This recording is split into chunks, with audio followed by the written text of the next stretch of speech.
V sobotu 18. a v nedeľu 19.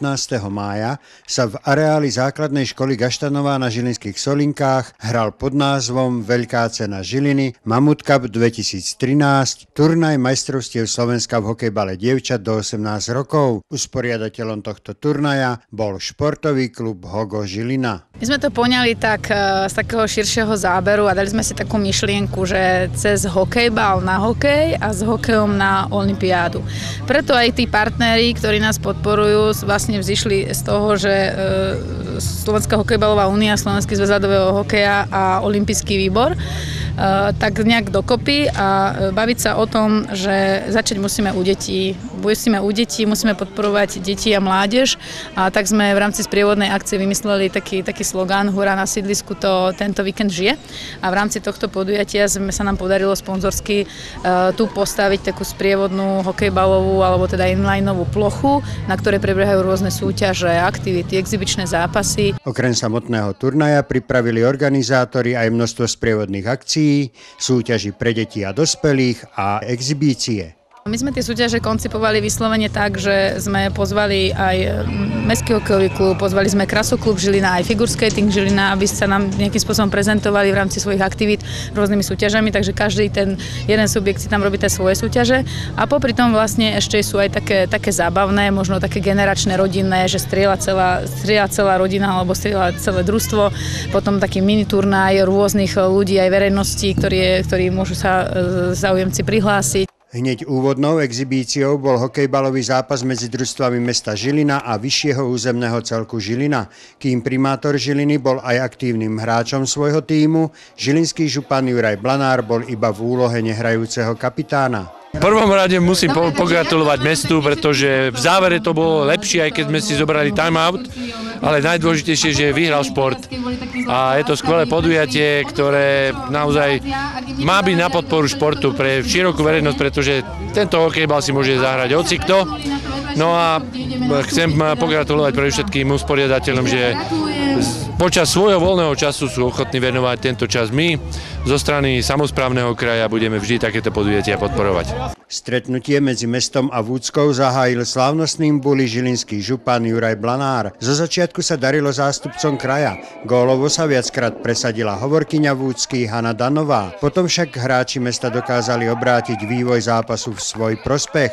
Chcem podotknúť, že toto je skutočne mimoriadne vydarené podujatie a želám si, keby bolo čím viac v Žiline, pretože je to o dobrovoľníkov, ľuďoch, ktorí chcú robiť nejaký program pre deti, pre dospelých a je to naozaj úžasné. Takže veľmi pekne ďakujem, že sme sa mohli zúčastniť.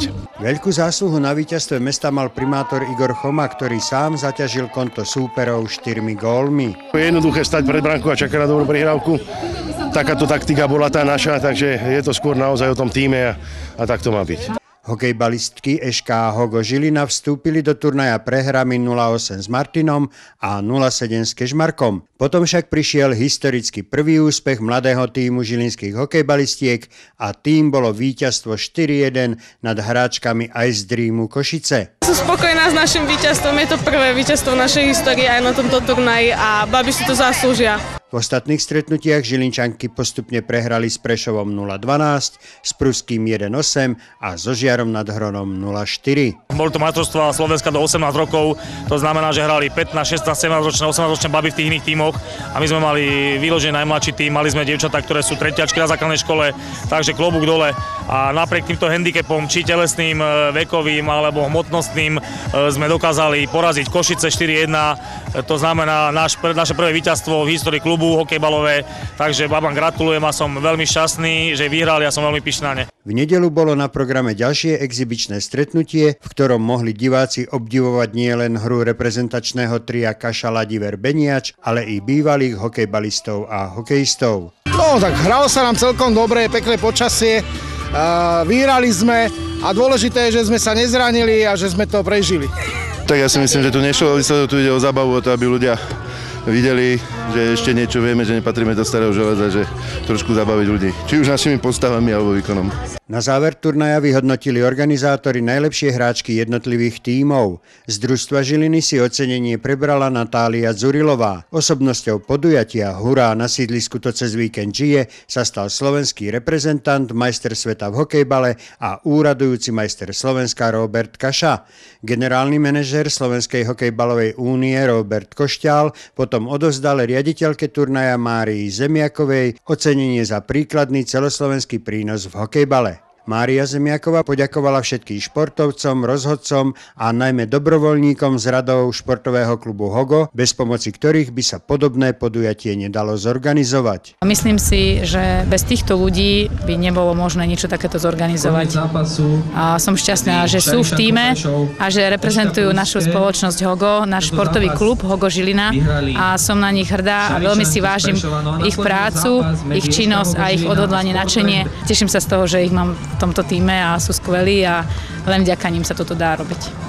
Majsterkami Slovenska pre rok 2013 v hokejbale dievčat do 18 rokov sa stali dievčatá MHK Martin, ktoré na turnaji nespoznali trpkosť prehry, raz remizovali a dostali iba 1 gól. Na druhom mieste skončili hráčky Prešova, ktoré takisto neprehrali, ale za 2 remízy boli o bod za Martinom.